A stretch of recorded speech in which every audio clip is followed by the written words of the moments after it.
Hello everyone, come back again with me Priska Sintanina. Kembali lagi di ruang kolaborasi. Kali ini saya akan membahas sesuatu yang unik dan menarik. So let's check it out. Yang pertama yaitu kasus aktual yang mendukung pembelajaran.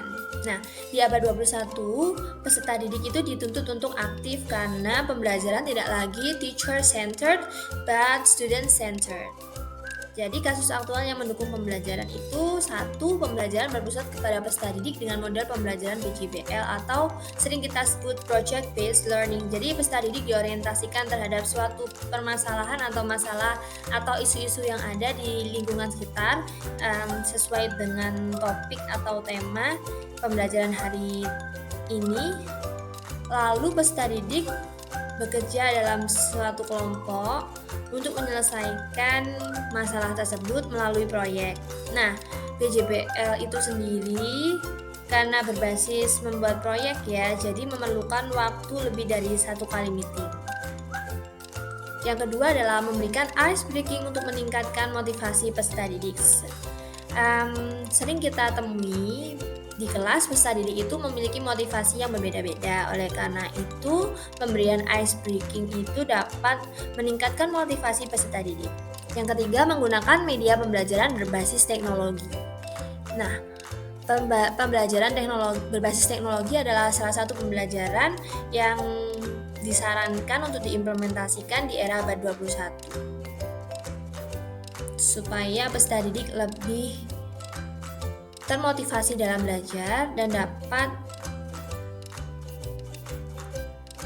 dapat mengeksplor lebih luas tentang informasi-informasi yang ada di sekitar kita. Jadi tidak hanya bersumber dari guru, tidak hanya bersumber dari buku, tetapi juga bisa bersumber dari internet atau apapun itu.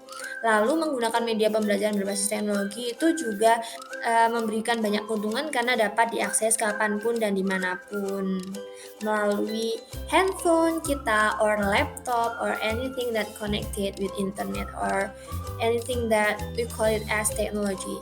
Yang keempat, memberikan perhatian kepada peserta didik secara merata. Jadi guru itu harus adil, tidak boleh memberikan perhatian hanya kepada peserta didik yang pintar saja atau mungkin peserta didik yang kurang pintar atau mungkin peserta didik yang kaya, tidak boleh. Jadi semuanya harus mendapatkan perhatian yang sama rata. Yang terakhir, memberikan apresiasi terhadap setiap pencapaian peserta didik selama proses pembelajaran. Jadi apresiasi itu patut diberikan kepada peserta didik atas pencapaian yang dilakukan oleh peserta didik supaya dapat meningkatkan motivasi peserta didik dalam belajar. Selanjutnya ada kasus aktual yang kurang mendukung pembelajaran. Jadi, yang pertama, fasilitas teknologi milik peserta didik kurang memadai. Perlu kita ketahui, teknologi itu berkembang cepat dan beberapa daerah itu ada yang tidak bisa atau tidak terkoneksi dengan internet sehingga teknologi sulit digunakan di sana. Nah, lalu juga teknologi itu tidaklah murah, sedangkan peserta didik kita berasal dari background keluarga yang berbeda-beda. Jadi bisa terdapat peserta didik yang kurang memadai fasilitas teknologinya karena hal tersebut. Oleh karena itu adalah salah satu kasus aktual yang kurang mendukung pembelajaran. Jadi guru sebaiknya mempunyai alternatif ketika ingin mengaplikasikan pembelajaran berbasis teknologi di kelas. Karena perlu kita ingat, tidak semua peserta didik memiliki fasilitas teknologi yang memadai. Jadi sebelum kita menggunakan teknologi di dalam kelas, lebih baiknya kita itu melakukan mini research atau survei kecil-kecilan untuk mengetahui apakah peserta didik kita itu semuanya memiliki teknologi yang memadai atau tidak. Sehingga hal tersebut bisa mendukung kita dalam implementasi integrasi teknologi dalam pembelajaran. Yang kedua, penggunaan teknologi yang mengganggu konsentrasi peserta didik. Yang ketiga, tatanan kelas yang belum kondusif. Perlu diingat, manajemen classroom is really important if you are a teacher karena itu salah satu faktor penting untuk mendukung peserta didik dalam belajar. Yang keempat, rendahnya motivasi dan antusiasme terhadap pentingnya pembelajaran. Jadi, ketika peserta didik itu memiliki motivasi yang rendah atau kurang ketertarikan terhadap suatu pembelajaran, itu akan menyebabkan suatu masalah yang kurang mendukung pembelajaran. Ketika peserta didik memiliki motivasi yang rendah, maka di mindsetnya itu sulit menerima pembelajaran. Jadi, yang perlu guru rubah adalah menuntun peserta didik ke arah yang lebih baik, ke arah yang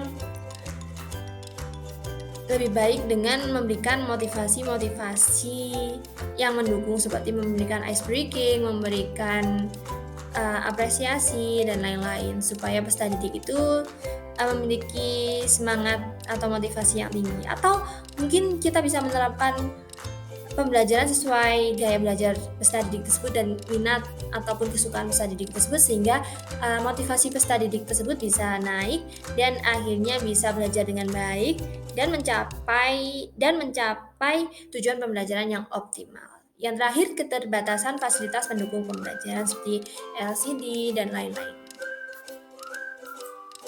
Next adalah tantangan dalam menciptakan lingkungan kelas yang kurang mendukung pembelajaran. Yang pertama ada mengubah kebiasaan negatif peserta didik. Kebiasaan negatif itu sebenarnya sering kita jumpai ya, tetapi yang paling sering atau the most common one is seperti datang terlambat, lalu bermain gadget di dalam kelas. Is it right? In this era, kita sering melihat banyak peserta didik yang bermain gadget di dalam kelas. Yang kedua ada menyamakan persepsi antara pihak sekolah dan orang tua. Yang ketiga yaitu memahami keberagaman karakteristik peserta didik. Karena peserta didik itu bisa kita katakan sangat unik karena setiap orang itu memiliki kelebihan dan kekurangan masing-masing, dan kelebihan dan kekurangan itu sangat sesuatu yang berharga buat kita.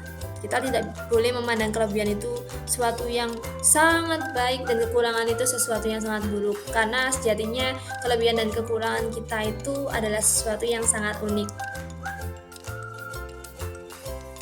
dan perlu disyukuri. Karena dengan kekurangan kita bisa berusaha menjadi lebih baik, dan dengan kelebihan kita bisa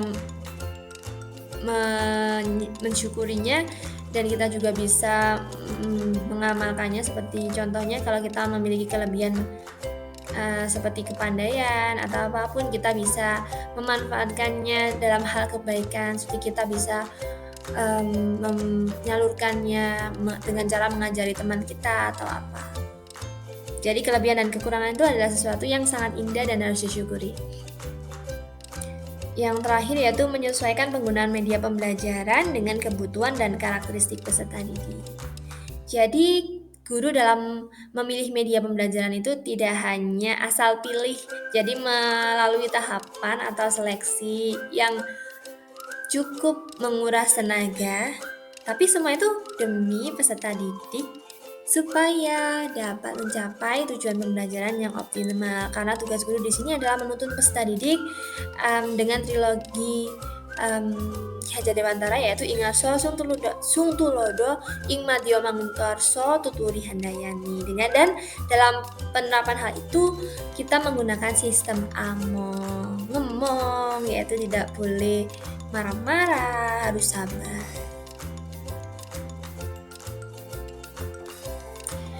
Alright, I think that all for Ruang Kolaborasi. Thank you for watching.